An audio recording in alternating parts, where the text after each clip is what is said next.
decided on a title for this podcast yet. Nope. So I came up with a little pitch. I thought it might be fun to do while we're recording this. So what I'm going to do is I'm going to send you a picture because it adds to the pitch. All right. And if you accept the pitch, then, you know, we can tell them what it is. They'll know the title when they see it, when they click on it. If you reject the pitch, then I guess they never get to know what it is. So, our podcast is pretty unapologetically ripping off Something Rotten. It's also good to get that out of the gate right now. Also, we miss Alphab. We do miss Alphab a lot. That's a big one too. That one's never coming back probably. Blake Hester is writing 40 books. Maybe Something Rotten will come back when he's done with that. They got their name, Something Rotten, from the first game they talked about, being Max Payne 3, because that game opens with Max going like, something rotten in the air. I feel our name should have something to do with the first game we're talking about, which is, of course, Gods Will Be Watching. The second part of my thinking here is that we are entering the very undersaturated market of two white guys with a podcast. Very unsaturated. Yeah, so maybe our name should have something to do with that. So I came up with this, and I'm sending it to you on Discord right now. Oh, damn. That's pretty good. Yeah? Okay.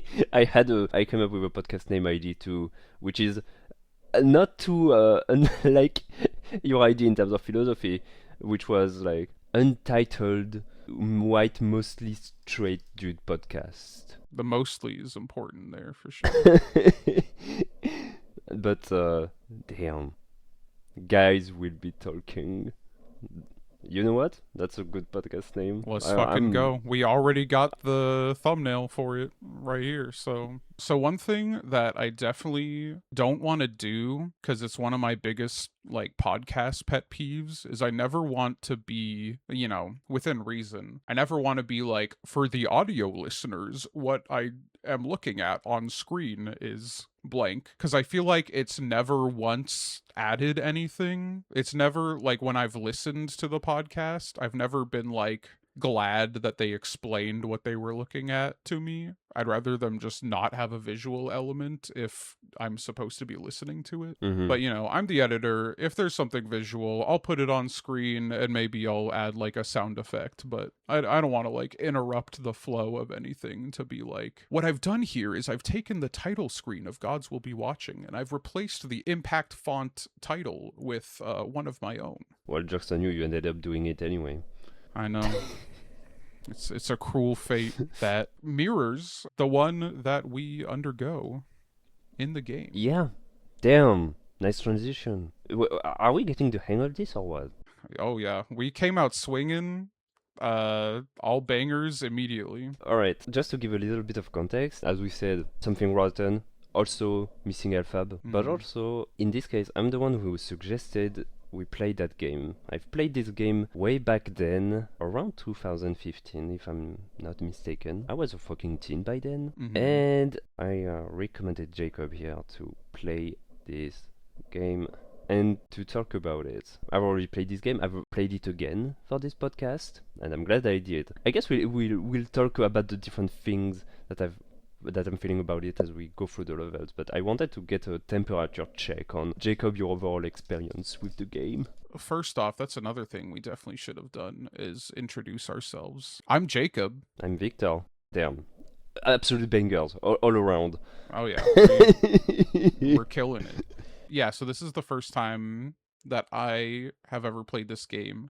I do have very vivid memories of when it came out, seeing the release trailers on Steam, and that hit in like the absolute perfect time for me to be like thinking about it, even if I never played it, because like the trailers made it look very edgy, and that is what I was into in 2014 is when that came out. Yeah. When we were playing the game, there were moments that happened where I was like immediately taken back to when I saw the trailer 11 years ago.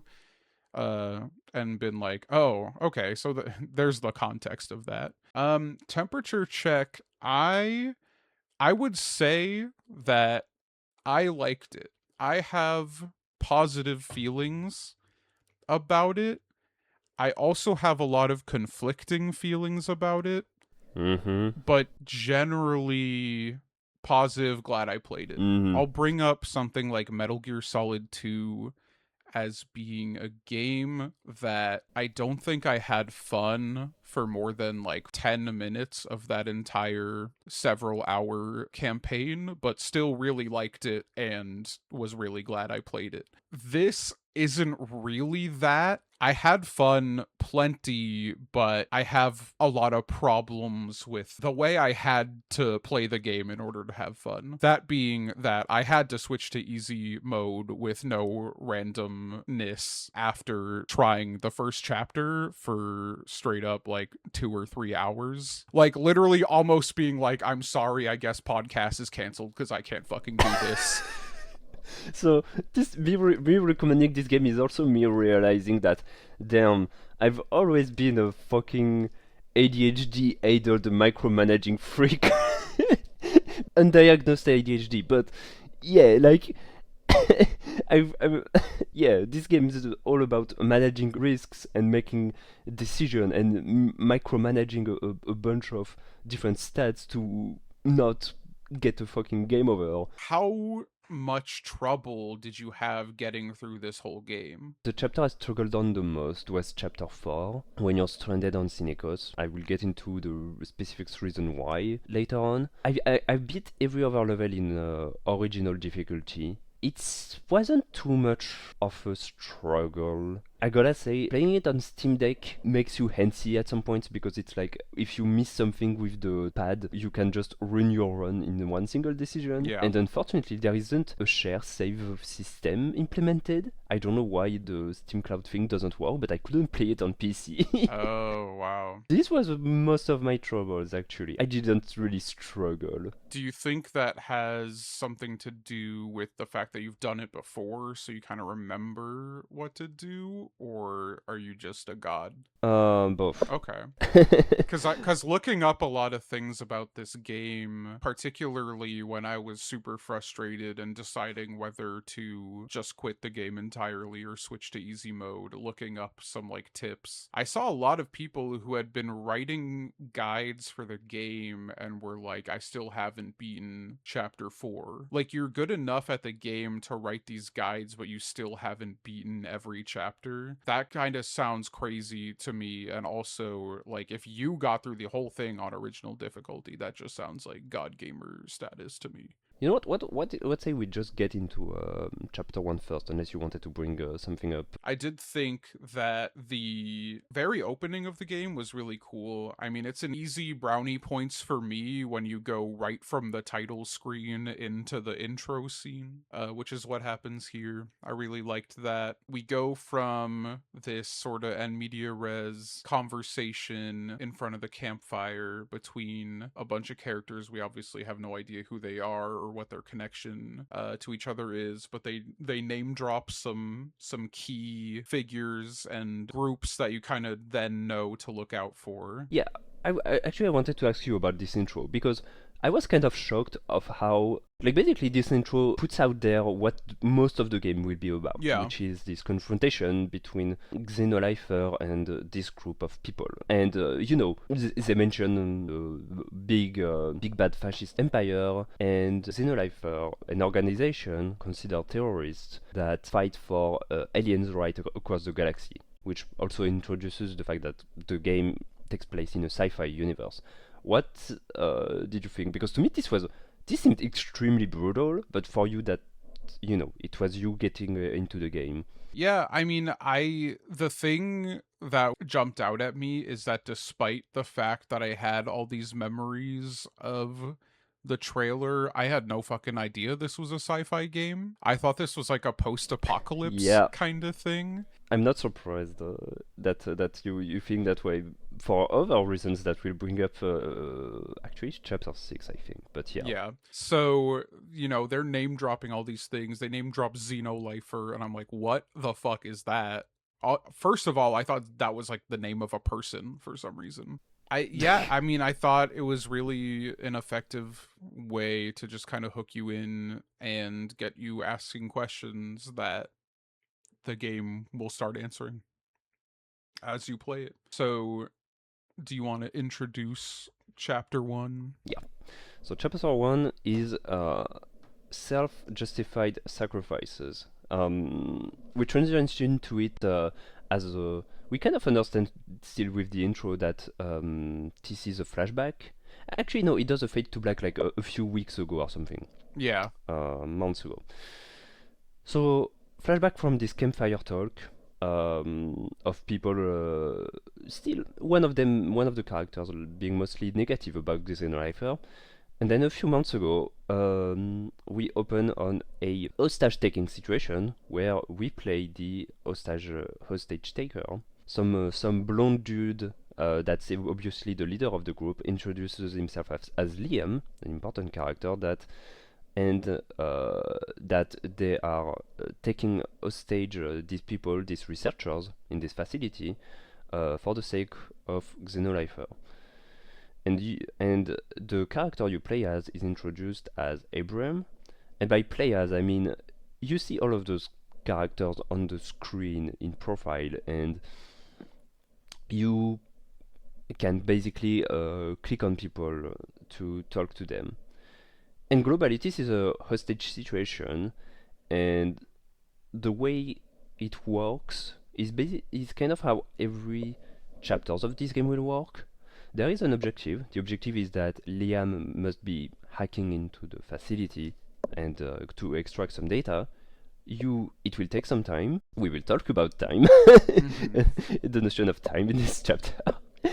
um, and to give him that time, you need to basically not get a game over before he's finished. You can there are a few like soldiers, police outside the facility that want to arrest your ass. You need to repel them by either telling them to hold it because of the hostages or straight up shooting at them. There are the hostages themselves that have a mental stability statue that like they can freak out and run, or on the opposite get way too comfortable and try to make a run for it. So you need to keep the hostages in check, and also there is someone that's trying to out hack Liam out of the thing, and so you need to also manage the security system of your thing. So every action takes time, and you basically need to be like, okay, which is it that takes the most priority? Should I threaten the hostages? Should I have one take a break? Should I have the hacker dude reinforce the system? Or should I ask Jack, the other soldier, to shoot at the soldiers outside? Rinse and repeat, make the situation not go haywire, and the level is finished once Liam is done hacking. That's globally what happens. So, Jacob, tell us about your first experience playing this level. So, I was completely unaware that time only moved when you performed an action. Um, it is it is essentially like a turn-based system, um, which I did not know. So, of several attempts were failed by me panicking and just like rapid clicking things, trying to make things happen before the guards get to the door. Which, of Hmm. course, I didn't discover until later that I was causing them to get to the door because I was doing so many fucking actions that made them walk forward. Yeah, as you said, you're trying to manage the hostages' stress levels because if they get too comfortable, they'll try to attack you. If they get too stressed, they'll try and make like a suicide run for it. And how you react to these things can stress them out or calm them down themselves as well. And that I think the hostages was the most difficult part for me to maintain. I mean, I'm sure it's supposed to be the most difficult part. Um Mm-hmm. Figuring out exactly when you should be charging the hack boost, which I feel like is absolutely necessary because the hacking takes fucking forever to do. Yeah. Even when you're using the hack boost, I mean, you're only getting like 15% ish per boost. And that takes forever to charge as well. Um, and then if you charge it before it's 100% gonna succeed, then you're just wasting a turn if it fails, and then you have to repair the security. You're also wasting every turn you used to try to charge it. Yes, you are wasting. I mean, you're basically wasting every turn you use to interact with the hacking, which which is a bit annoying. So I tried this over and over and over again for probably about 3 hours. I basically, my lunch breaks at work are an hour long, and I was playing this on my ROG Ally on my lunch breaks, and it was 3 days in a row of failing this first fucking level. Um, Oh my god. and at some point I was just like, yeah, I was either about to completely rage quit and this podcast wouldn't exist, or switch to easy mode and see if I still needed to rage quit. The difficulty is weird, so easy mode certainly is easier. I managed to get through the game. Mm-hmm. Um but it's still kind of bullshit. So, it still took me a few tries, but I got it eventually. But Mm-hmm. when I succeeded in easy mode, I honestly feel like I had no idea why I did. It just felt like I kind of lucked into it. Um, Mm. it wasn't until after I beat the game where I wanted to go back and try and beat it in original difficulty where I really felt like I might understand it more, and it just kind of made my feelings towards it even worse. Yeah. I don't like this chapter at all. I think it is interesting in the way it sets up the story, but I find that the game has a sort of ludonarrative dissonance problem, and it hits immediately with this chapter. Bro drop the ludonarrative dissonance word already. Yeah, yeah. We'll talk about no, ludonarrative dissonance. But yeah, it's definitely my least favorite level too. Mhm. It has a few problems. For one, it is the major problem that I think they've realized as they've designed the game. It has something that none of the other chapters have, which is that stuff happens outside the screen. Yeah. Um, like you basically need to get your like you see the main room of the facility with the hacking happening and stuff. If you want to see how close are the guards from you, you need to walk up to the right side of the screen, something the game doesn't tell you, and look at them, and then you see them. And there is a break room for the hostage to unstress and also be separated from the others, and this one is on the far left. The game kind of remedies that by giving you the possibility to hack a camera to give you access to the right and the left. Not at the same time, mind you, because that would be too much luxury, I Mhm. guess.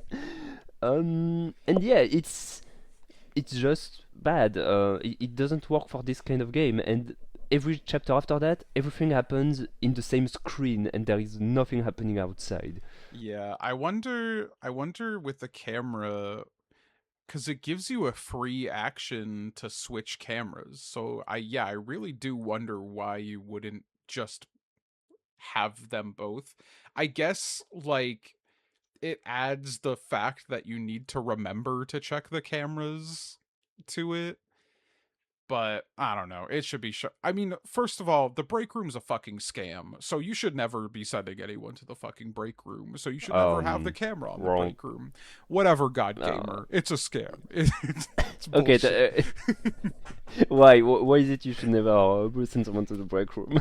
I just feel like it is more wasted turns to send someone there and then send someone back when they're getting too comfortable. But I'll reiterate that I could not fucking beat any level of this game on original until, well, I did end up beating chapter 1 on original difficulty, but that was after spending another whole lunch break trying it after beating the game, going fuck this, looking up a guide on how they did it and seeing if I could follow those steps and do it myself. So another thing that this game does that is going to be universal to the whole game that we understand in this chapter. We were talking earlier about difficulty modes. So not only the original difficulty is well fucking difficult, hard as fuck. There is also randomness. There is also randomness in the game. So for example, say you have points of stress or whatever for the house stages, shooting at the guards will not increases the stress level every time by the same value, and the value the game displays to you are abstract.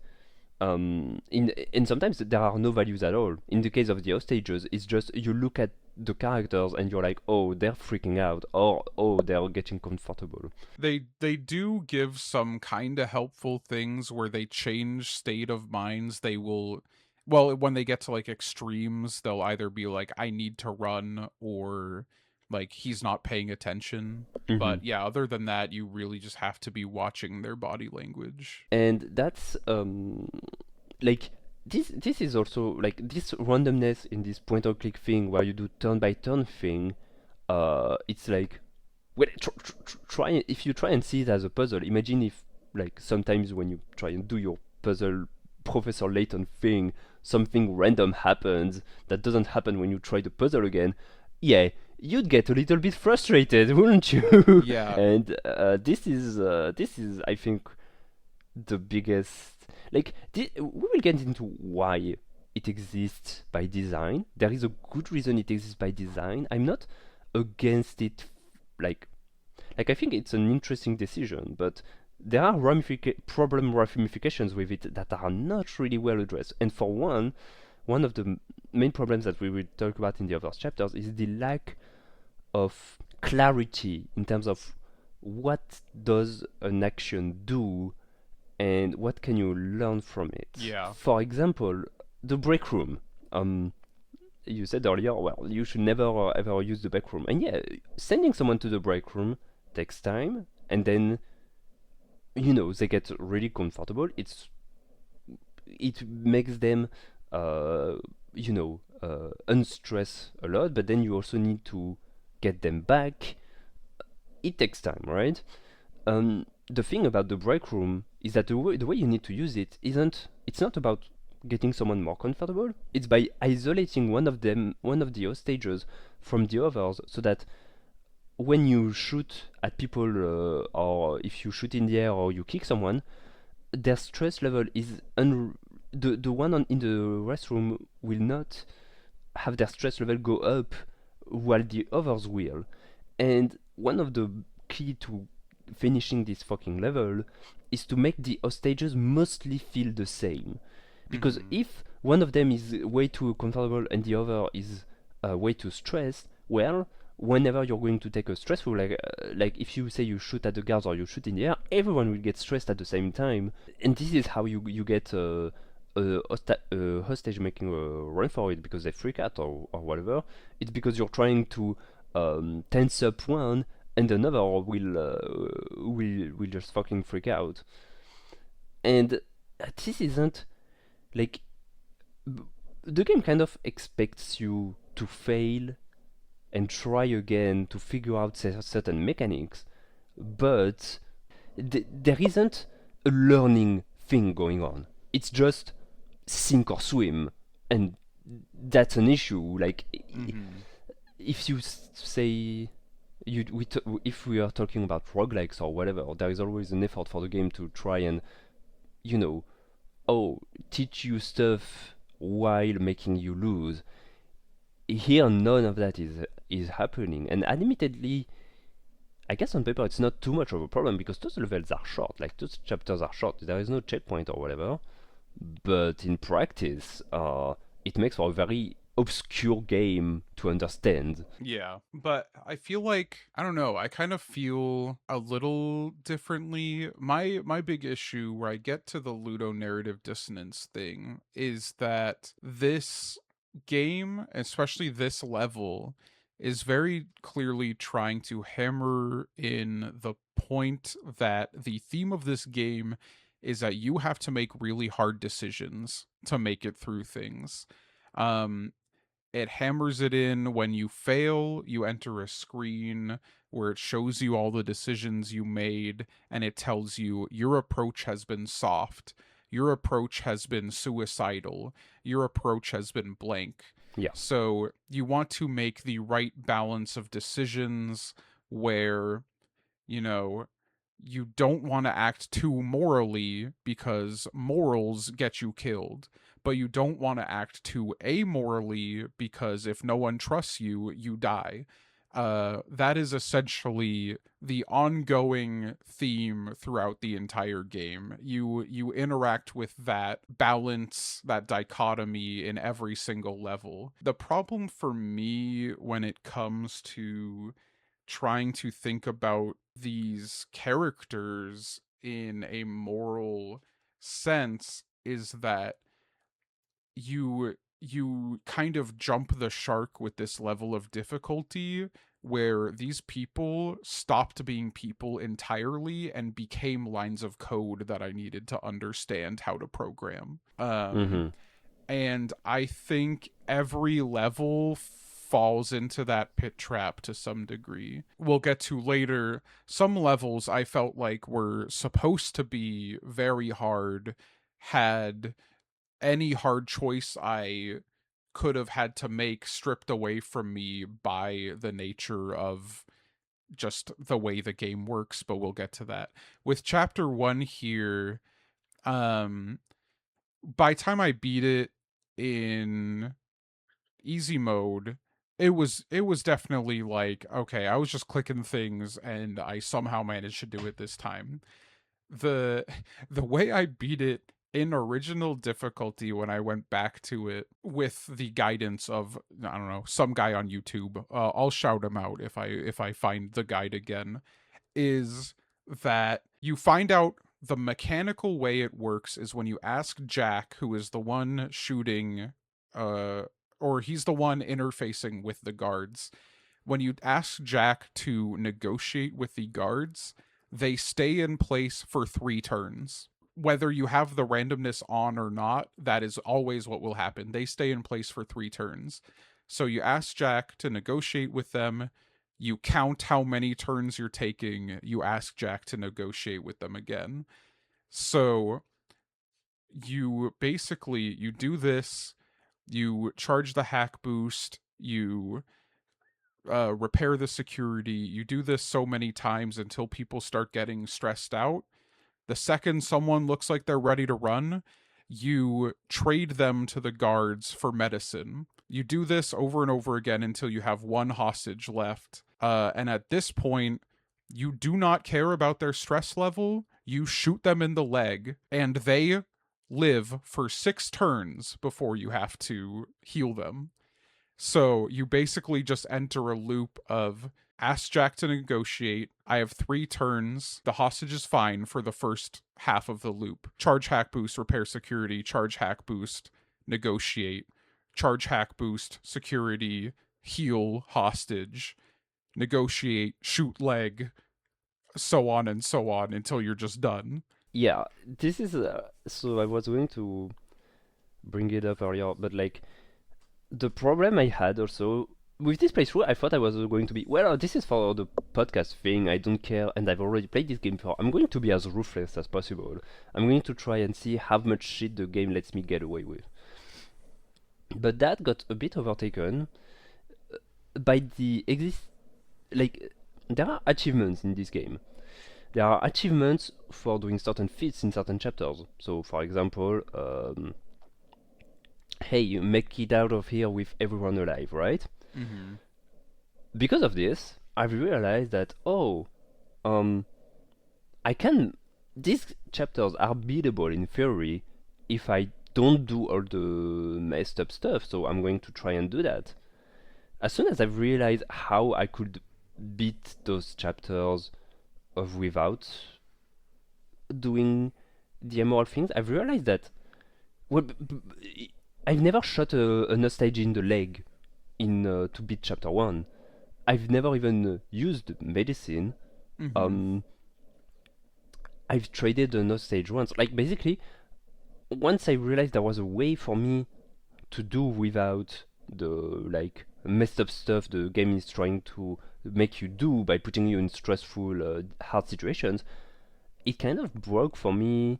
It kind of broke the deal for me because I was like, damn, because those achievements exist, now I know there is a way for me to end those chapters, and it doesn't really feel like harder mode. Like I don't want to be like, oh yeah, I not only I beat the game in original mode, I'm also passing the achievements. It's just because I understand that there is a way you can get those achievements. Well, it's the game design thing, it's the game dev thing.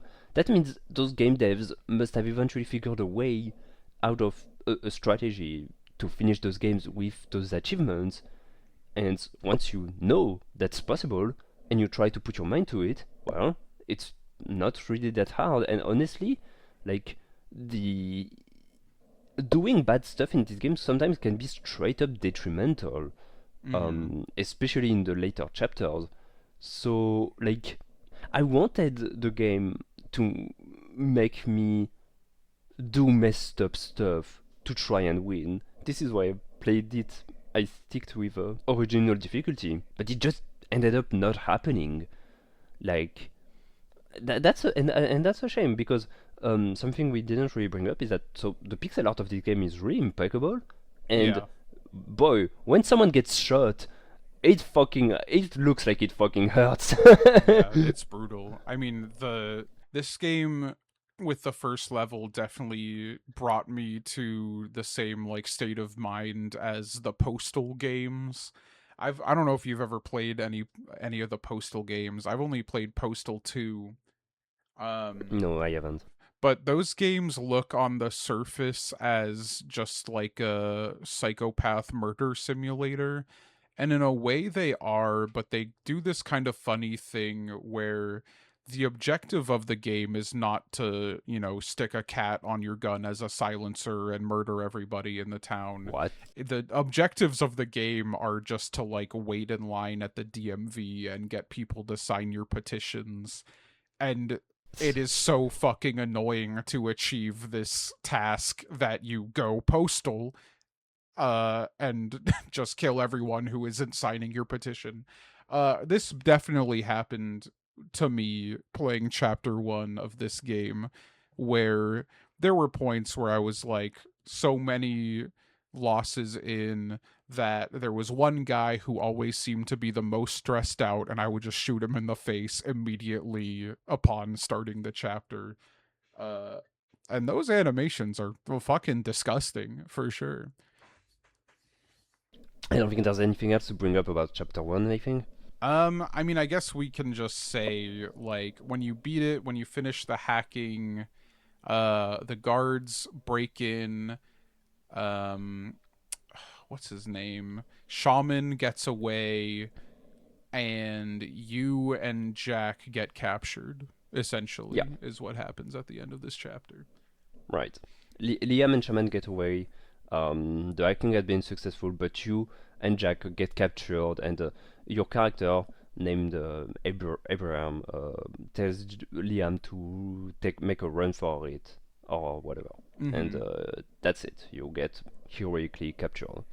So, chapter 2, 20 days of empty words. You and Jack have been captured, and now you're gonna get tortured. So, I really like the intro of this chapter. It starts with a cinematic where we see Burden in the hull of a spaceship or a dark alleyway, whatever.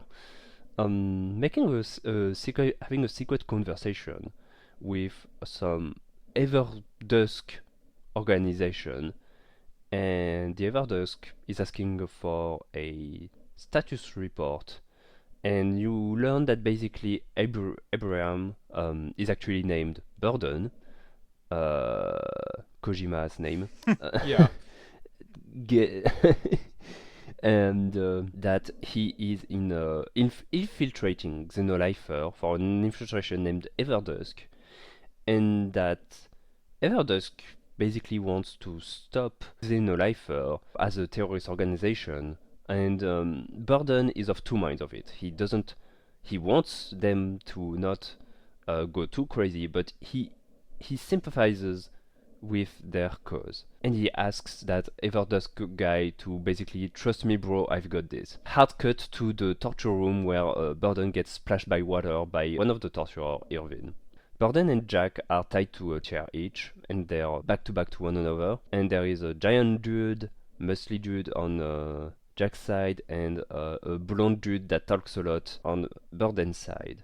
He's a very, well, I don't know, flamboyant personality for a torturer, and kind of psychopath. And after introducing himself, he basically asks you, "Who are you working for?" And then cut, no more conversation, and all you can do at this point is be like, okay, oh, you need to start taking action to make time pass. Yeah, you have the option to provoke them, to tell the truth, to lie, which you need to build up a lie by thinking about what you're going to lie about. And doing any of those things will have different consequences. I feel like it was really interesting. The thing I would definitely say, like, reiterate about this game is that I really like the story, but I will probably do nothing but bitch when it comes to talking about the gameplay of it. Yeah. Though I do think the choices you can make in this chapter are interesting. I honestly have no idea what happens if you ultimately tell the truth about every single question, but it is interesting just thinking about it on a metatextual level. Like, these guys already know I work for Xenolifer. I can just tell the truth about that. It's more when you get to like where the headquarters is, you probably don't want to say that. And just kind of deciding what things you want to tell the truth about and lie about are interesting. Yeah, I had the same feeling when playing this the first time. Except, well, now well, taking back the game, I was curious about this question too. Basically, it doesn't matter what you tell the truth about. If you tell the truth 4 times, you get a game over. Erwin kills you. Oh, really? Just for 4? Yeah. I'm pretty sure my successful run I told 3 truths, so that's good to know. When you tell the truth, Erwin will start saying a narrative or whatever. He will be like, oh, so okay, you guys work for Xenolifer. Mhm. Your names are da da da da da. As long the kind of the justification I understand the game is having is like, okay, if Irving gets his story straight, he's had it and he killed you. Yeah, I mean, he gets enough information and he doesn't need you anymore, so it makes total sense. Except, well, when you lie, you make him believe that is the truth. Yeah, that's So true. if Also. telling the truth 4 times make him kill you, why does a lie doesn't count? What I feel like is the justification is that Irving doesn't get his story straight when you lie to him, but it's still really iffy. I think that's the weak part story-wise of this chapter. Yeah. I think that the other side, it's really works really well. Like, it is where the way the quote-unquote point-and-click gameplay thing works the best of almost any level, I think, because like you can tell what is the consequences of your action at a glance. Yes. If you provoke one of them, they beat your ass. If you think to make a lie, both of the torturers beat you and Jack, because you're just staying silent. If you beg, it doesn't do anything unless you're about to die. Then they give you a break. Oh, really? I don't think I ever begged. Damn, you're a Sigma male. Well, I think Never beg. the thing I get back to thinking about it purely mechanically, unfortunately. Like I do think the deciding what to tell the truth and lie about is interesting, but ultimately it comes down to you get far enough in and the torture techniques get far more deadly and dangerous, and you can really only take one or two hits of anything before you're just dead and you have to start over. And this is a long fucking chapter. Well, they all are from this point on. The first chapter can be really fast if you know what you're doing, but chapters 2 through 6, um, or 7, I mean, are just gonna take as long as they need to take. Yeah. You get to a point where provoking them, they beat up whoever provokes them. And you realize that they'll only ask like 4 or 5 questions a day before they give you a break. And the breaks are cool, which I'll get to in a second. But basically, my successful attempt was when I was like, okay, for the first several days, I can basically just trade off provoking as Burden, then provoke as Jack, then provoke as Burden, get them to about the same level of beat up, and then heal them via means that we'll get to. But yeah, it became a lot, again, just like, all right, I know how to do this mechanically, and less about thinking about what I need to lie or tell the truth about on a moral scale. So after the first day, after however many questions, the torturers are like, shit, the pizza's here, we gotta go. I'll see you guys tomorrow. They'll always have some some kind of non sequitur like that. Yeah. And it'll cut to Burden and Jack talking about like, oh shit, we're still alive. How long do you think we're gonna be in here? And then Liam sneaks in and he talks to you guys and he's like, I need you guys to get tortured for 20 days for me. I'm gonna be here and getting you whatever supplies you need. So at this point, you basically can ask him to give you some information so you can more effectively lie. You can ask him to get you some medicine so you can heal if you've been beaten up. Because if you just get too beat up, you will die and have to restart. Yeah. And then I don't even remember what the third option was. It's painkillers. It Oh, basically means painkillers. It you means take you can less get damage. yeah, you can get more beat up before needing to heal. And Mhm. whatever you ask him for, he'll give it to you after the next day. This is interesting to me because Liam is essentially he is essentially an antagonist for the majority of the game. At the end of this chapter, he finds out that you were undercover in Xenolifer working for some organization, and he will be an antagonist throughout the game. But as we discussed previously, Burden really does genuinely believe in him, and most people genuinely believe in his cause. Mhm. It it is really like Xenolifer is having to go through the same thing we are theoretically going through in the game, with the hard choices about what you do on a moral level. um but this scene just like really made me like Liam. He's just cool. That's the thing about Liam. He's just fucking cool. Like Yeah. anytime he shows up, he's the coolest person in the room.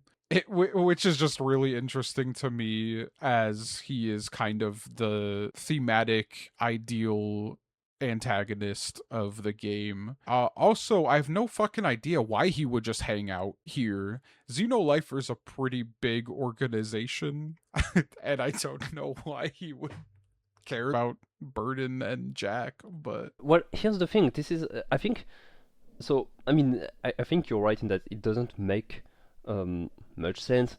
I think I'll bring up. I think it's a good time, I guess, to bring up the validated Jake Hester argument that even the games with the best stories don't really hold up to over media stories Uh-huh. sometimes. This isn't. If you take just the story in isolation, this isn't a great sci-fi story, honestly.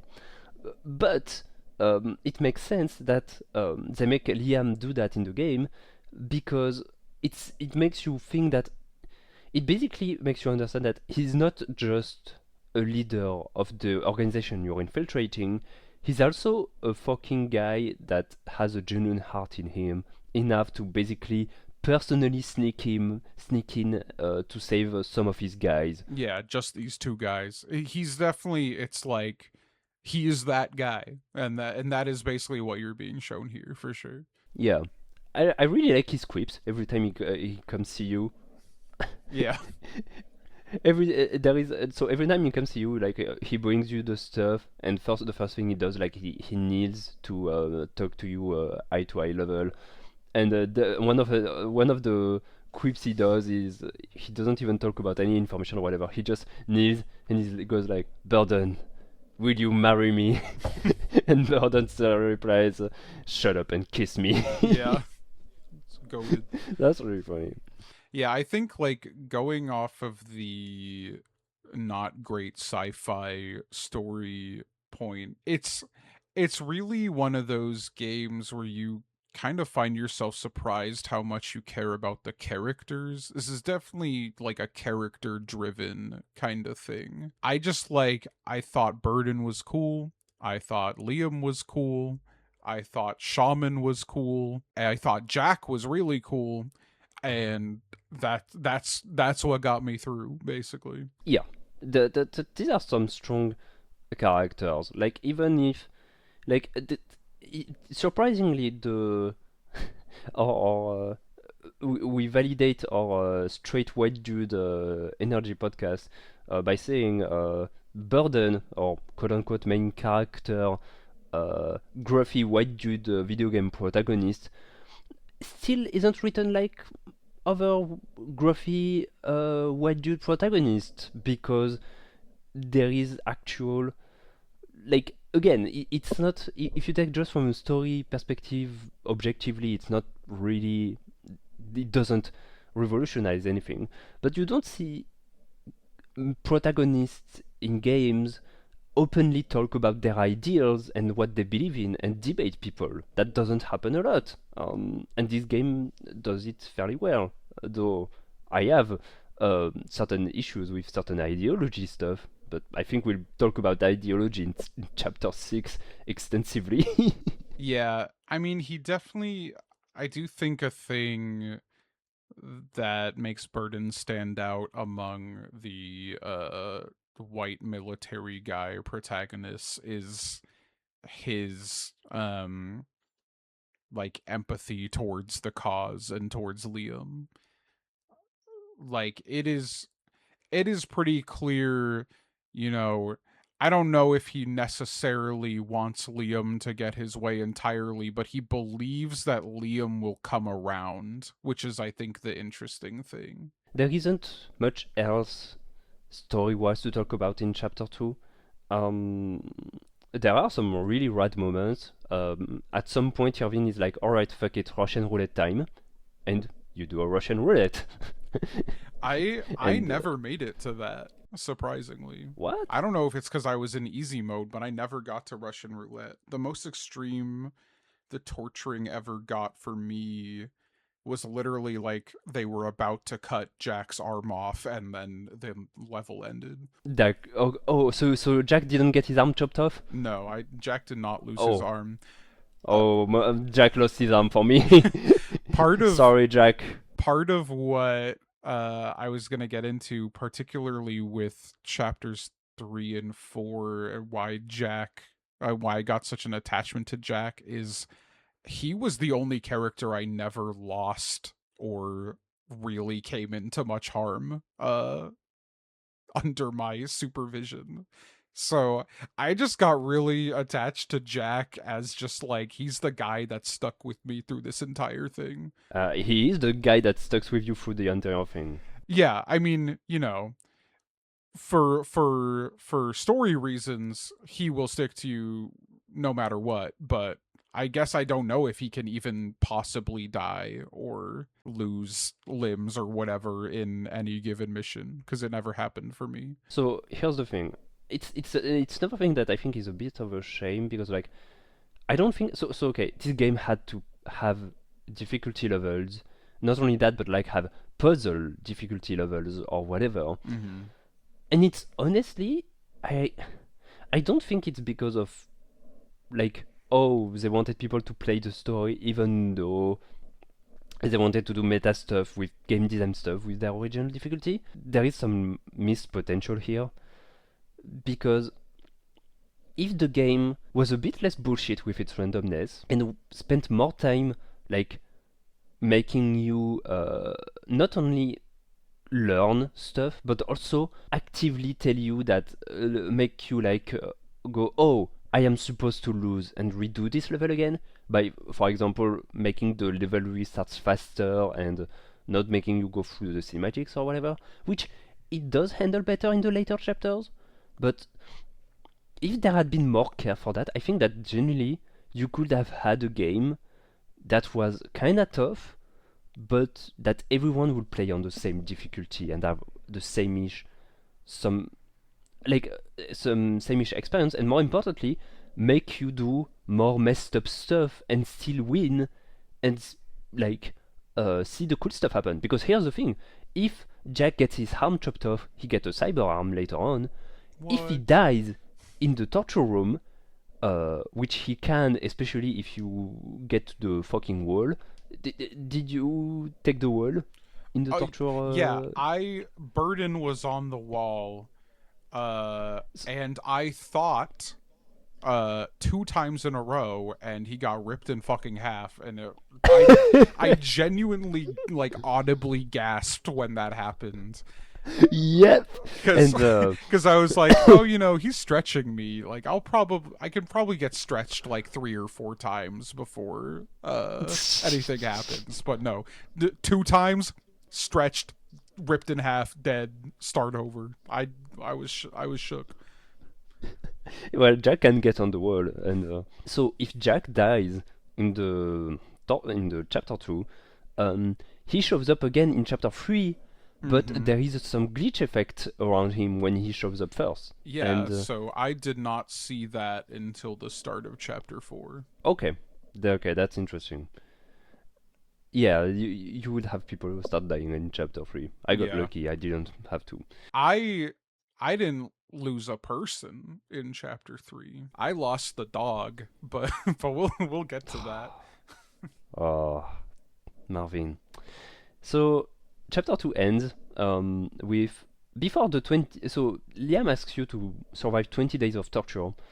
But what happens is that one night in the 14th or 15th day or something, when Liam comes to you, the fucking room explodes, and some soldiers in camo get in, get Jack and Burden. Audibly says, "Hey, Sergeant Burden located. There's a third guy. What should we do with him?" And the radio just tells him, "Leave him be." Which the story of could have been vastly different if they took Liam in. Yeah. To be fair, I guess they didn't expect the leader of the of Xenolifer to be here. That's what we were talking about. He's just that guy. He's just the homie. Yep, he's just the homie. And so they leave Liam in this very precarious situation. Honestly, I don't know how he made it out. Yeah. And Liam basically says burden question mark and passes out. Yeah, And that's where the chapter ends. I want to add, it's not even like 15 days. It's like 7 or 8 days. I literally, when they said 20 days, I messaged Victor like, it's not really 20 days, is it? Because I was like barely still playing this game after almost rage quitting chapter 1. So I was like, they're really not going to make me do this 20 times. And they're not. No, It's a red herring. The chapter 3 starts, and you are at the Everdusk base, which is kind of Burden's secret organization. He gets a earful from his officer that he talked with in the beginning of chapter 2. After getting a earful, he and Jack gets assigned a mission, which is, hey, accompany all those scientists. They're going to research a cure, and you must guard them. They're researching a cure for the Medusa virus, which is the virus you helped Liam get in the very first chapter. So those scientists of the organization are going to make a vaccine or a cure for that, and you must accompany them. They are going to make a cure in the planet where the virus was discovered, which is a completely deserted planet. So it's only you, Jack, Sarah, one of the scientists and also a psychiatrist, Dr. Zeresk, which is the main researcher, Donald, which is Sarah's husband and an engineer, Brandon, a robot that was repurposed by Donald, which has a big brain robot, and Marvin, most important character, the dog. Right, Jacob? Yeah. Mm-hmm. Mm-hmm. And so you get to the planet called Synecos, and you start playing fetch with the dog. Also, this chapter's name is Human Experimentations. Human Experimentations. Whoops. Jacob, you got something to say about about Oopsie. this? So you're playing fetch, and then you go into the lab, and while you're in the lab, Liam shows up with some Xenolifer goons and basically gives you the task to finish developing the virus within, what was it, like 48 hours? And he caves you in, so you are stuck in this lab. With the virus in the open, because it got destroyed with the C4 explosion. Yeah, so they have basically isolated like a sample of this virus, which is now in the air. So you can possibly succumb to the virus, anyone in the room except for the robot, and maybe the dog? I don't know. No, the dog too. The dog can get it. Okay. You're stuck in the room. You can contract the virus, but you also need to dig out the caved in section of the wall so you're able to leave when you've finished developing the virus. And so you are essentially balancing your power, the development of the different antibodies, the digging, everyone's energy levels, etc. So this chapter, I honestly don't really have that much to say about it. This was the first chapter where I was like, "Oh, I'm playing easy mode." But also, I don't know how much of it was the easy mode and how much of it was luck, because when you're developing the antidote, you are essentially playing Wordle, and so you are selecting a sample of like a few different types of antibodies in specific spots. And when you finish developing it, you'll learn, all right, this spot is the right antibody, this spot is the wrong antibody, this spot is the right antibody, but it's not in this spot. It is literally like the mechanics of Wordle, which owes everything to this game, apparently, because this game predates Wordle by several years. Yep. Wordle plagiarized gods will be watching. That's the takeaway from this podcast. You heard it here first. So you have to test different antidotes to see if you got the right one, and you do that by injecting it on any of the biological beings in the room, and you have like varying chances of success on these. So there's like, there's the safe antidote, which is like 20%. Like, you're probably not gonna accidentally kill the person you're injecting, and then it goes up to 100%. I don't know why you would do that. But so here's the thing: if you get the right, if you're 100% sure it's the right combination, the lethal injection will not kill. Oh, okay.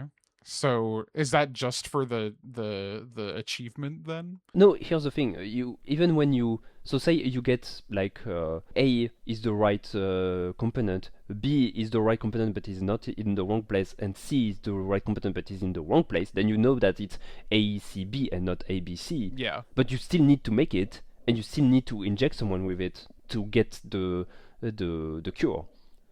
So making it 100% lethal at this point will not kill the person because you're 100% sure it's the right injection, but you still need to do it. Yeah. So making it lethal is the quickest way to go about it. Oh, do they develop faster the higher lethality they are? Yes. Oh, yeah. See, I had no idea that that was a part of it. That makes more Yeah. sense because at that point I was wondering why the fuck would you ever make the 100% lethal dose? But that makes a lot more sense. So And yeah, also, did you need to make two cures or one?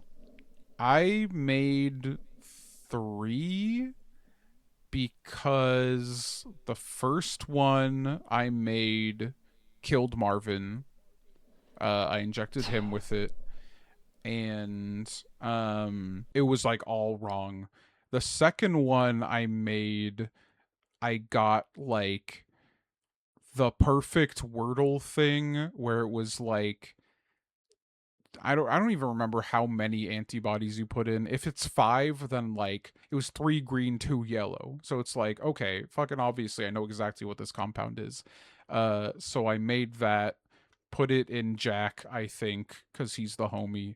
And we got out successfully. Okay, so you only the sense of my question was you only needed to develop one cure regardless of the attempts. Oh, yes. Uh-huh. In original difficulty, you do one cure and then they'll go like, all right, the first one is done. Now for the second one, Oh.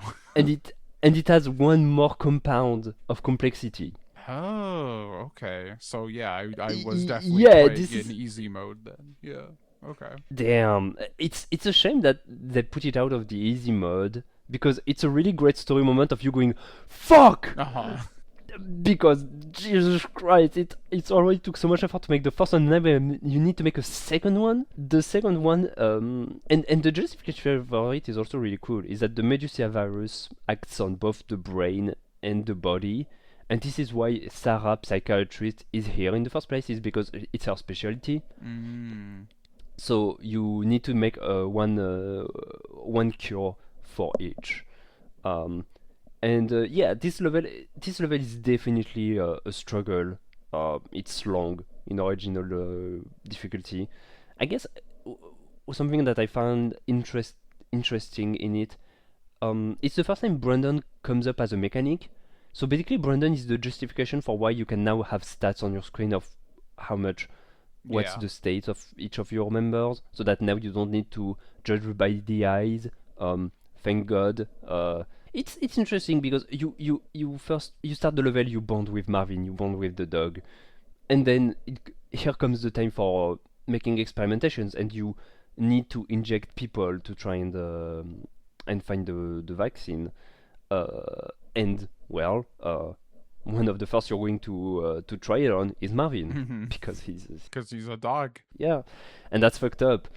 Um, but it turns out if you actually want to try hard, make this chapter efficiently, Donald is the best human guinea pig Mm. because depending on the body mass, on how much weights the person injecting it, getting the injection, they wake up earlier from the shot.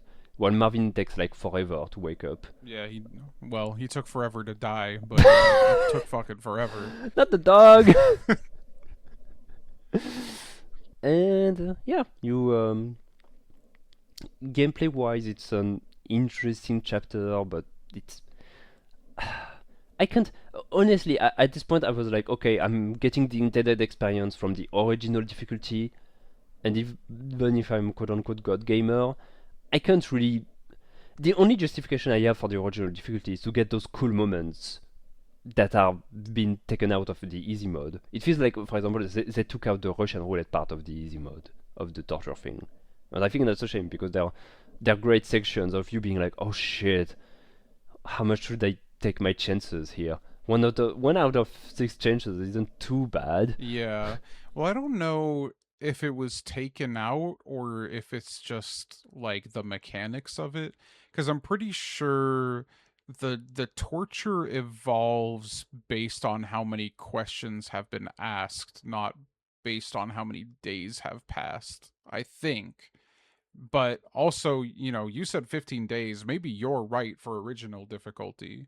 Um, because for me, it was definitely like 7 or 8 days. Yeah, I can definitely say that it was more than 10 for me. Gotcha. But in my experience, the extremity of the torture was dependent on how many questions had been asked so far, not what day it was, which is why, like, trading off provoking for the first few days was so beneficial because it took way longer for them to, like, mix up the torturing techniques. Interesting. Okay, I didn't realize, but that makes sense. I don't regret switching to easy mode because I just don't think I could have gotten through this game in original difficulty. Like Yeah. I'm a difficulty in games lover, but this was too much for me. I couldn't do it. And I also don't Hmm. like watching games, like watching people play them on YouTube or anything.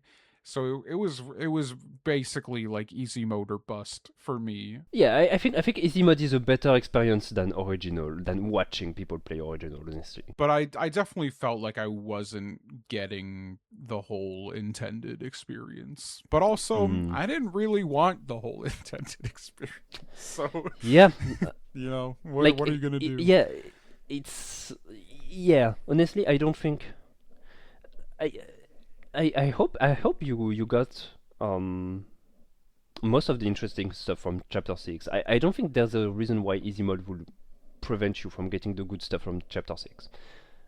But yeah, the original experience isn't. Well, it's not a great one either. Mm-hmm.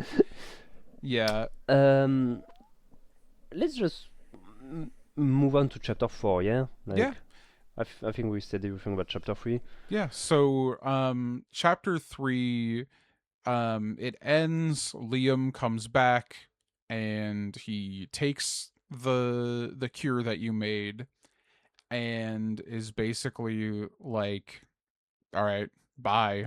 Like, he leaves you on the planet, destroys the getaway ship that you could have used, and now you're stranded there. Yeah, you're stranded on an ice planet with a dangerous virus on the surface. Yeah, and seemingly some wild beasts all around you. We return to the in media res opening from the beginning of the game where everyone is around the campfire, the title screen also. Now you kind of repeat the conversation that you were having at the beginning of the game a little bit, but with the context of, knowing who Xenolifer is. So yeah, now you're stranded here and you basically are tasked with keeping up morale, keeping everyone alive, fixing a radio so you can call Everdusk to get picked up basically. And yeah, you're just making sure no one dies, making sure if someone has to die, you pick the right one, I suppose. Spoiler alert, that decision never had to be made by me. Yeah, Um me neither.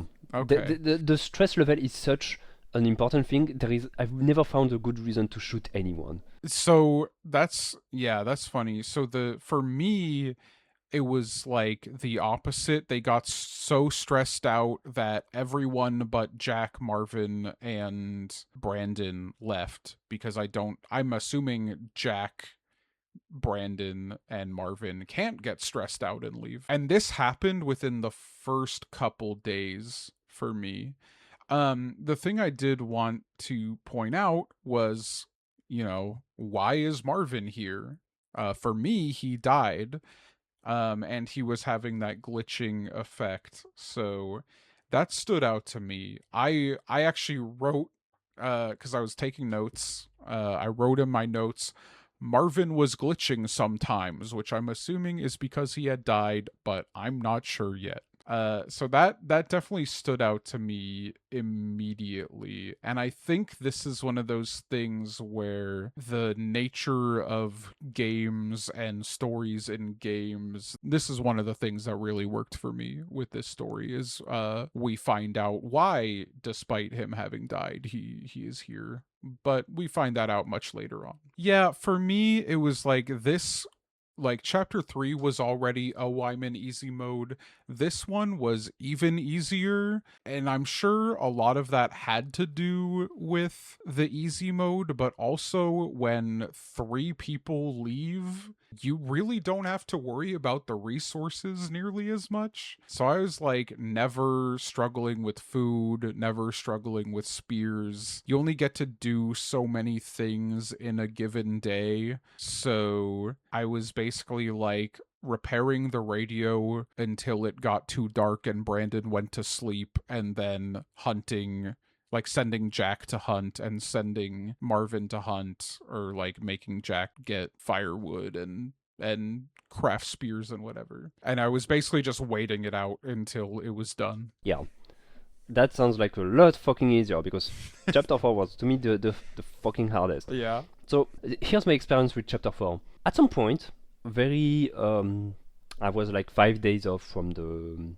finishing. No one had died or left yet, despite the struggle. At some point, I had no bullets anymore, and this is a frozen planet, so you need fire all the time. If you don't have a fire, yeah. you die the first night. I let the fire go out. It's fine. You can light it again by shooting your gun at it. Now here's the thing: you have a number of bullets.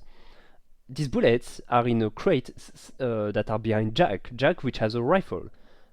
Jack can use those bullets to hunt animals and also to defend the camp from predators. Yep. There is no indication that Burden's gun, separate from Jack's, uses the same bullets. So I realized, oh, I have no bullets anymore, and I can't light the log for the fire. It's because it's wet. So game over, I guess. Yeah. And so I get on the game over screen, and the game tells me my stats, tells me what I've done, tells me the amount of speeches and whatever. It says me, and you know what the game says about me? What does it say? It says your attitude has been flawless Oh on my the game over screen. Motherfucker! That made me so fucking mad. Oh my god. So was it just that you were always sending Jack out to hunt with bullets? Because I never sent him to hunt with bullets. I always sent him to hunt with spears. I sent him out too much early on with hunting with bullets. Also, and I struggled a lot. So one of the reasons that I got really mad at this chapter 2 is like, so morale is really crucial. Morale is always going down, especially for Zeresk, Sarah, and Donald. Like, they're mostly civilians. If you look at the stats of their morale from Brandon, you can see that they have much less points than Jack. And so with their morale always going down, I try to dedicate more time to doing speeches, to have Sarah write up speeches for me for me the night. And writing a speech takes 3 units of time. Each day is only 5 units of time long. So doing a speech is a really big commitment. And sometimes I will do a speech and it would like increase everyone by like 1 point. and here's the thing, the game tells you that certain speech will be more efficient in certain situations, but I'm still not sure what certain speeches are even for. Like, for example, the teamwork speech, I don't feel like there's any point at which it works. So my successful attempt at this level ended up being, okay, for one, never cook the food. It's a waste of time. Everyone eats raw steaks every night. Cooking food means using a log and using time to cook some meat, and it's not guaranteed that you will get cooked meat for everyone. So raw meat for everyone from now on. I also made more spears to save up bullets, because if you don't have any bullets when the predator comes, it's also an instant game over, even if you have spears. So you need to always have at least some bullets in reserve. So the speech for hunger basically negates the stress that you get from not having anyone eat. So this one works well for that. The speech for predators is good. It raises morale after a night where you got attacked by predators. And yeah, it was a struggle to get through that piece of shit of a level, but you end up doing it. It's this what makes this a bearable experience, I guess. Something we haven't brought up yet is the music. Mm-hmm. The music of this game is overall a banger, in my opinion. Yeah, I was definitely gonna bring it up for the beginning of chapter 6 because that one felt like especially a banger to me. Yeah. Hearing your struggles is very funny to me because Well, this thank was you. like Bastard. this.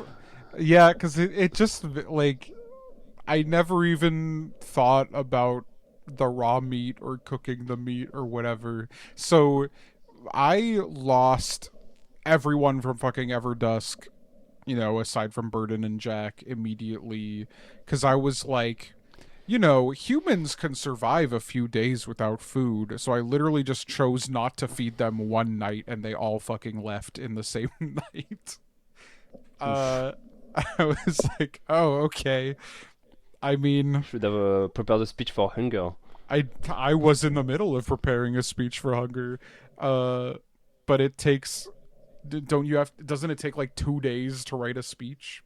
No, it takes 3 units of time in a single day. But I thought like, oh, maybe I was preparing a different speech because I could have sworn it took like half a day to write half the speech. But yeah, so they all left and I was like, "Oh, that's a bummer.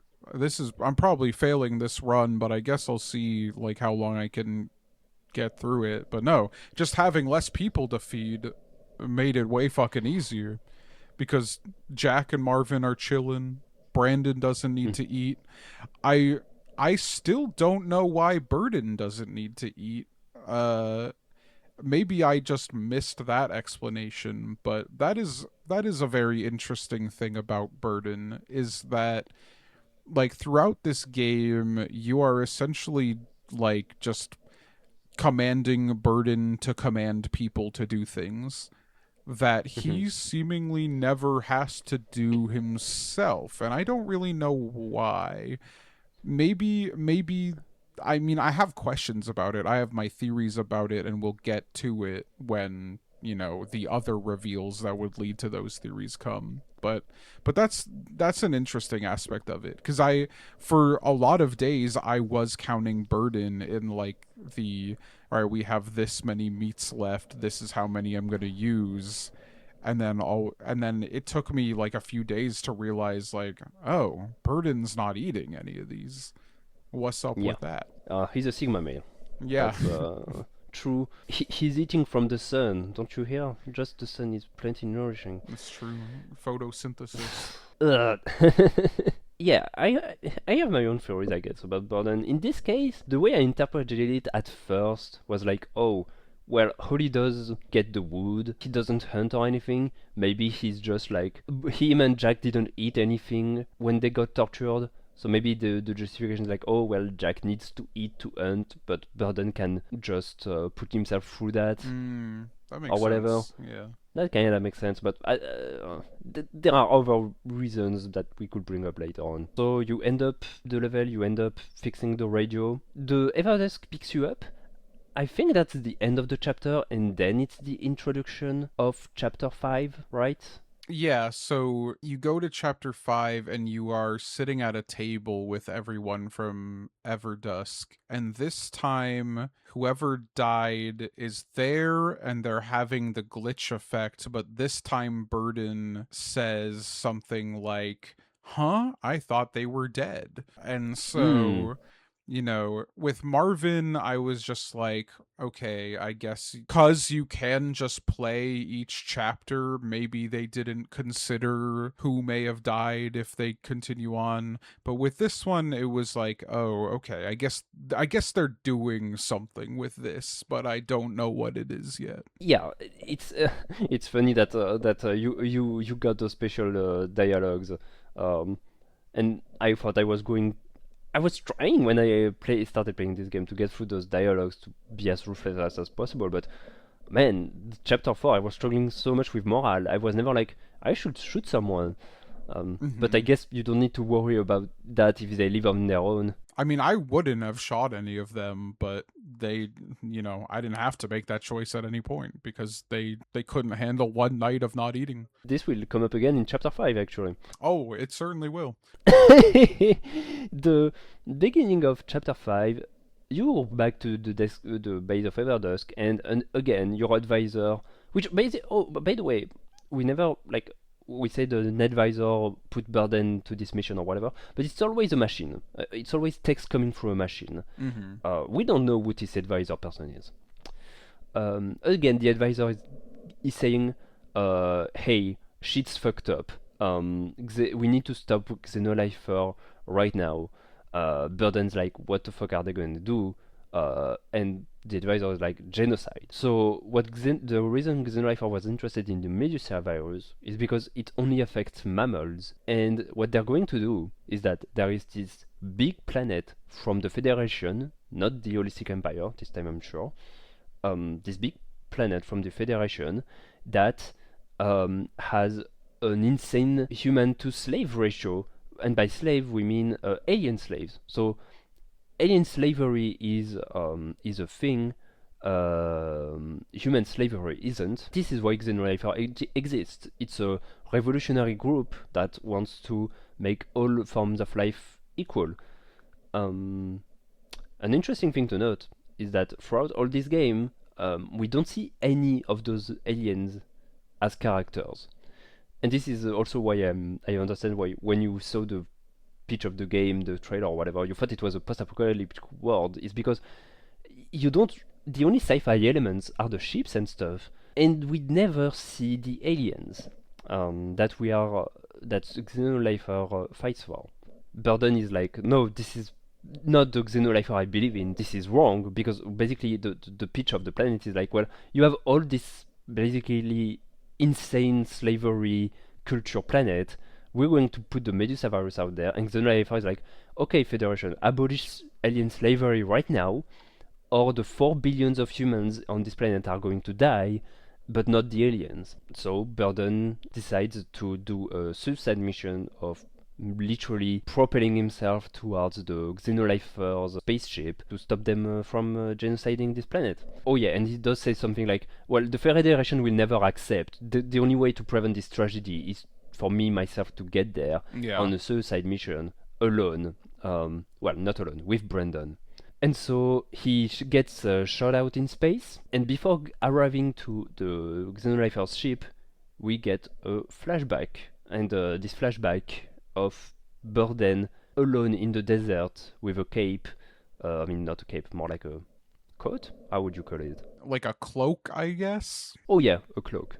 And chapter 5 starts. Yeah, so at up to this point, anytime you die or fail a mission, the stat screen where it shows you all the choices you made throughout the level is displayed over this shot of Burden walking through the desert in this cloak. So now we are seeing that this is essentially the beginning of his journey. We are flashing back to that is why we see this screen in the stats, because up to this point, it's like maybe he's thinking about where he came from in his decision making. But we're on the desert. He is pretty much immediately like an amnesiac. He like knows his name is Burden, but that's like all he knows. He doesn't even know his Burden, I think. He just knows he's a sergeant, I think. Like everyone just calls him sergeant. Yeah, that sounds right. Yeah, so he like doesn't know anything about him other than his rank. He has some weird spacesuit on that I think is the explanation for why he didn't need to eat. You know, this is a desert level, so part of the difficulty and choices you're making is rationing water, and he doesn't drink the water. So there's something going on with Burden, and I'm pretty sure the implication is that it has to do with his suit, where he just like does not need to perform human biological functions. Yeah. Speaking of which, you can't try and I think I sent you the Discord message like when we were talking about the game as we were playing it, but like you can't make an attempt in the third level human experimentation. You can't inject Burden with a cure with a tryout of a cure. It doesn't do anything, so you basically waste it. Yeah, which I didn't even think to try to do, because I was like at this point already thinking about the mechanics. Like, he's the main character, he can't die, so like why would they let me inject him? Yeah. Well, turns out they don't. And Yeah. this one is like this one is particular. You can't justify it with the spacesuit thing, um, because the scientists around are like, "What the fuck is going on? That's not supposed to happen." Yeah. Just to quickly get to quickly give the context for the fifth level. So Burden comes across a soldier, and he's basically taken to their camp. The soldier is like, well, you are a sergeant, you technically outrank us. You should be in charge. Also, we are stranded, and your spacesuit is a special piece of technology. We want you to get us out of here. And Burden, even though he's completely amnesiac, readily accepts. And among this group of soldiers that are from the Federation fighting the Holistic Empire, there's Jack and another character named Abraham, which is their old officer who is heavily wounded. Mm-hmm. So, yeah, as you said, this level is basically you are stranded in a desert. You are being given a vague direction, like southwest or whatever, of where the extract point is. You have a limited amount of time before the extract point goes off, and you have limited water, limited ammunitions, and people get tired as they walk, and you need to basically make it out of here alive. Mm-hmm. And you can only rest at certain types of places that you stumble across. You can also run into enemy ambushes, which can cause you to spend a lot of ammunition and lose a few guys. You can also run into an even worse enemy ambush where you just fucking die instantly. Um, so you you have the option to move in any direction, assuming you're not walled off. You can check the water levels, everyone's thirst level, everyone's tiredness level, and essentially choose, like, okay, do I want to spend a bunch of time having people rest? Do I want to not waste time and move forward at the risk of moving into an enemy ambush? Or there are some characters you can send to scout ahead, which will take a certain amount of time depending on how tired they are and how many zones you have them explore. The thing that's interesting too is that like the pace level of the whole group is defined by their slowest member because everyone needs to stick together. Yeah. So at first, every time you need to move to a zone, it takes at least 2 hours, even though everyone is at full stamina and full um, thirstness, I guess, even though no one is thirsty, because Abraham, the one that's heavily wounded, is like he's missing a leg, and so he's using his gun As as a a cane, crutch, yeah. yeah, as a crutch, and therefore he's slowing everybody down. And so this is kind of where like you have this conversation with him at the very beginning, which is like, hey, if you need to get rid of me or anyone to move forward, the group goes first. Yeah. So what did you do? He basically immediately offers to let you kill him because he's going to slow everybody down. Yeah, So the first, so I think this took me like, I want to say 3 or 4 attempts, which is rough because this is fucking long. Um, yeah.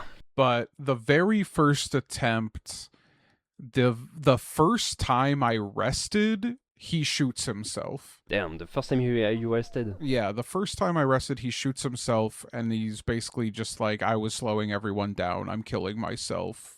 So you don't even have to like think about the moral implication of what you do with me. And some people get disheartened by this, but I don't think anyone like left or whatever. Hmm. Jack collects his dog tag. That's what happened in every other attempt. No, that's what happened in the first attempt. Okay. So I wandered around. I didn't use the exploration thing that much in my first attempt. I was just kind of trying to go southeast to where they said the base was, and then, stumbled into some enemy ambushes. The my first several attempts were just kind of stumbling into enemy ambushes and dying. But things were taking forever. Sending people out to scout was not really working for me. My successful run, I did 0 scouting. Um, Damn. the other What the thing fuck? is we get in the same situation with chapter 4, where having less people just meant I had to deal with less resource management and less like uh fatigue management. So my my successful attempt, which was like I said, fourth or fifth attempt, instantly shot Abraham. Um Not wasting any time, walking slowly. It serves the dual purpose of, getting rid of the slowest member of the team and also getting rid of like 4 guys who don't want to work with you. Um, my assumption is that you can't lose the water guy to morale. You can't lose Jack to morale. I don't know if that's true. That's just what I would assume based on, the mechanics of the game up to this point. Yeah. So only certain guys can go scout and certain guys can like lead attacks if you know where an enemy group is. Mm-hmm. But honestly, like once I was taken only an hour to go everywhere, it was really just like go east until I can't go east anymore. Check my watch to see if I'm close to the base. That's something we haven't discussed yet, is you can check like how much closer you're getting to the base they want you to take them to, which is a free action, which is very nice. So Mm. it was really just like go as far east as I could until I couldn't anymore, go as far south as I could until I couldn't anymore, check the watch, am I getting closer, keep going in that direction, check the watch, I went too far, go back, just kind of rinse repeat until I ended up there. I did lose a lot of guys to ambushes, but I never hit one of the like insta kill ambushes in Damn. that attempt. Just by literally just going east and south until I hit it. Damn. In original difficulty, those camps are everywhere. Like sometimes there are 2 sides by side. Not scouting is not an option. The only point I was like, let's not scout was either when I backtracked because I hit a wall, or because like there was a sandstorm and I needed to get shelter real quick. Mm-hmm. Something to note that I think is cool as a sci-fi setting is that um, we talked about like days resting and stuff, but the thing is, on this planet there is never night because 2 suns are always alternating between one another. So there isn't night in this planet. The only thing you can do is rest at somewhere with a shadow, and sometimes when there are sandstorms, and if you stay too out in the open, it will kill you. So you need to get some shadows really fast. And at some point I was like, well, shit. I have no time to lose on scouting. I need to go to a direction I haven't been to and try and find something. And I walked straight into an enemy camp. And the funny thing is, if I didn't panic and actually scouted and found that enemy camp, I would have been like, okay, if I beat this enemy camp, I will have shelter, so I will be able to rest. But I didn't because I panicked, Mm-hmm. and it got me killed. And that's actually a cool moment of the game. I think, in terms of mechanics, the 5th chapter is my favorite. It's not my favorite design-wise, because there is a lot of bullshit of randomness, Yeah. but there is a form of leniency. Like, for example, if you're too late in the extraction point thing, it doesn't game over you. It's like you check the time and it's like, okay, you are 3 hours late. And if you actually get to the extraction point, even if you're late, you can win, but I think there is a point at which you are too late. And you don't know it yet until you get there. So what happens if you get there too late? I don't know. Okay. I haven't checked. I ended up winning. It's another thing that's like with the achievement thing. That's like with Abraham, when I realized that, oh, I don't need to make the hard choice of killing himself. I can just corner him psychologically so that he kills himself, and that's why I don't lose any guys. Mm. and it's like, oh well, I guess the game doesn't need me to make hard decisions. but I never thought of it like, oh yeah, killing Abraham is beneficial because then other guys leave, and that way you are fewer and it's easier to move with fewer people. I was just like at this point, well, I'm going to try and keep as many people alive as possible. And yeah, if Abraham is the only one that dies, you get an achievement of like extract with 7 people alive, not with everyone alive. Yeah, I'm sure that like traveling with less people isn't easier on like original difficulty where you have to like scout more and send attacks more, I would assume. But for me, when I got it down to pretty consistently just like east south east south east south, don't worry that much about enemies, like yeah, just traveling with less people was way easier because I didn't have to conserve water that much. There isn't much else that happens in this level story-wise. When I say, hey, this is one of the better levels, I think it's... Yeah, gotta put it out there. It's when you're not eating story in this game, the only thing that drives you really is the characters. Because at this point you meet Jack for the first time, and he's basically a native of the planet. And what you get at the end of the level, when you extract, is Jack is like, hey, the Federation is unkind on unregistered people. Take Abraham Dogstag, and this is why as Xenolifer infiltrate, you are known as Abraham, because this this old sergeant, you basically took his place. Yeah, I feel like a lot of these levels are really like you get story at the beginning and at the end, and then you're just kind of doing the level in between. This one especially, just kind of felt to me like getting through it. But in the going back to talking about how I really like got attached to Jack, like just the fact that he was around with me in this level, like I was just drawn to it. Like even when we weren't interacting at all, I was just like, my guy Jack is here. Also, he's the best soldier you have. He's the best soldier I got. 2 bros chilling in the desert with some other guys carrying water for us. You know, what's not to love? Yeah.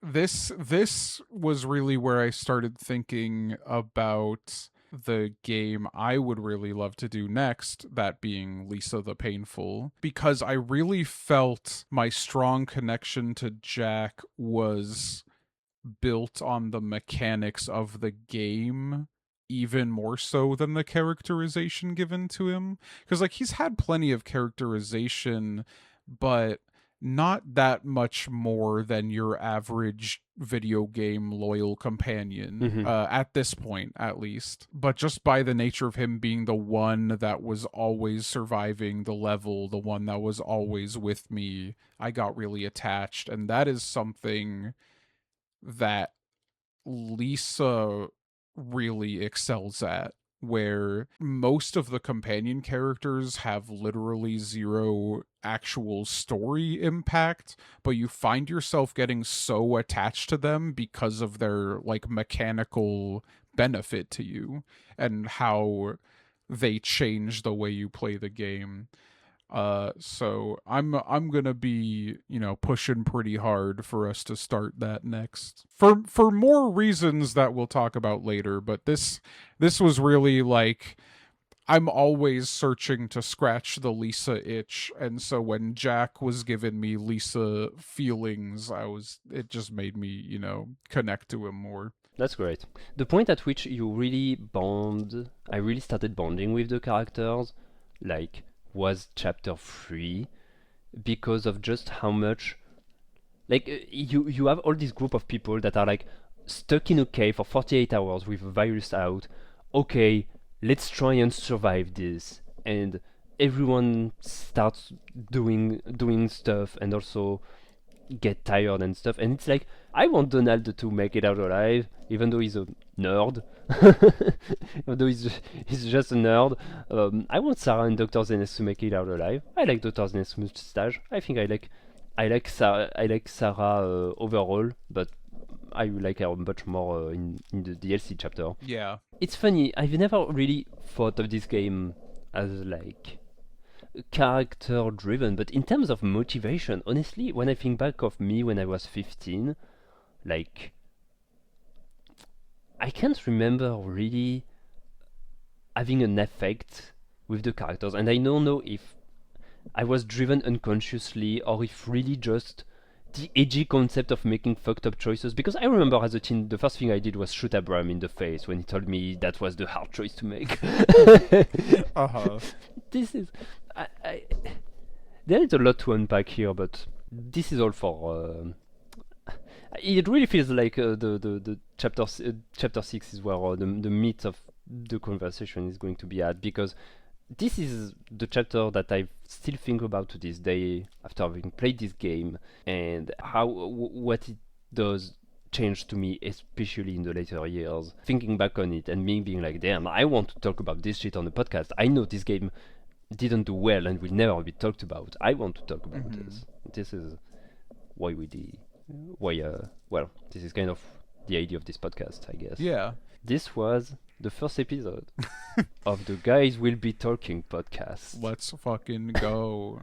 We teased, we teased the shit out of. We're teasing the shit out of part 2 right now. Part 2 we didn't intend to make. All throughout this podcast, I feel like we said, damn, there is stuff to talk about, but it's better if we talk about in chapter 6. Yeah. And well, here we are 2 hours later and dealing with the thought of us having saved the bulk of our conversation for where we're getting to in the game right now. Well, you know what? I can't wait to actually listen to this first part and see how we did in this first ever podcast.